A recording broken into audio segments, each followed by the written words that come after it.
মালদা জেলাতে তুঙ্গে লোকসভা নির্বাচনের প্রচার ঝান্ডা তৈরি থেকে শুরু করে বিভিন্ন কর্মসূচি গ্রহণ করা হয়েছে জেলা তৃণমূলের পক্ষ থেকে।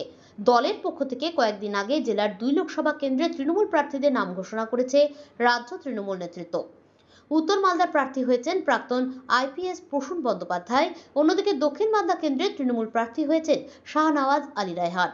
ইতিমধ্যে দলের পক্ষ থেকে নির্বাচনী প্রচার শুরু করেছেন দলের নেতাকর্মীরা। তৃণমূল কংগ্রেসের জেলা সহসভাপতি বাবলা সরকার জানিয়েছেন, আগামী 16 এপ্রিল জেলার 2 লোকসভা কেন্দ্রের তৃণমূল প্রার্থী মনোনয়নপত্র পেশ করবেন। এর পাশাপাশি এপ্রিল মাসের শেষের দিকে সভা করতে মালদায় পৌঁছাবেন তৃণমূল সুপ্রিমো মমতা বন্দ্যোপাধ্যায়। ইতিমধ্যে তৃণমূল কর্মীরা দলীয় ঝান্ডা থেকে শুরু করে বিভিন্ন কর্মসূচি গ্রহণ করেছে।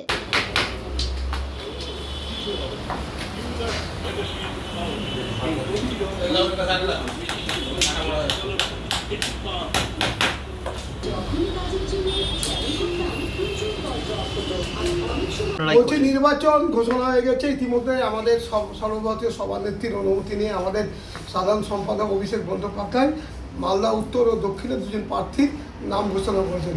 উত্তরে প্রসূন বন্দ্যোপাধ্যায়, দক্ষিণে শাহনওয়াজ আলী রায়হান সাহেব।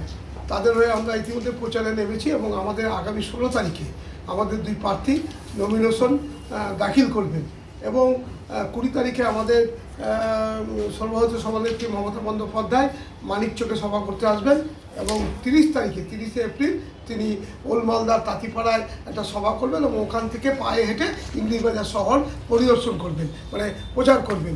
সেই জন্য আমরা পুরো শহরে আমরা যারা তৃণমূল কংগ্রেস করি সবাই মিলে আমরা এই ঝান্ডা আমাদের দল থেকে যেটা দেওয়া হয়েছে সেই ঝান্ডা আমরা তৈরি করছি। আমরা নিজেরাই সবাই মিলে, এত কর্মী আছে, তৃণমূলের কর্মীর অভাব নেই, সবাইগুলো নিজেরাই করব। নিজেরা মিলে করে এই ঝান্ডা আমরা শহরের বিভিন্ন জায়গায়, বিভিন্ন অঞ্চল, ব্লকে আমরা নিজেরা লোক দিয়ে লাগিয়ে দিচ্ছি। আর ওখানে এলাকায় ফ্ল্যাগ ফেস্টুন সরকারি নিয়ম মেনে আমরা এগুলোকে লাগাবার জন্য প্রস্তুতি নিচ্ছি।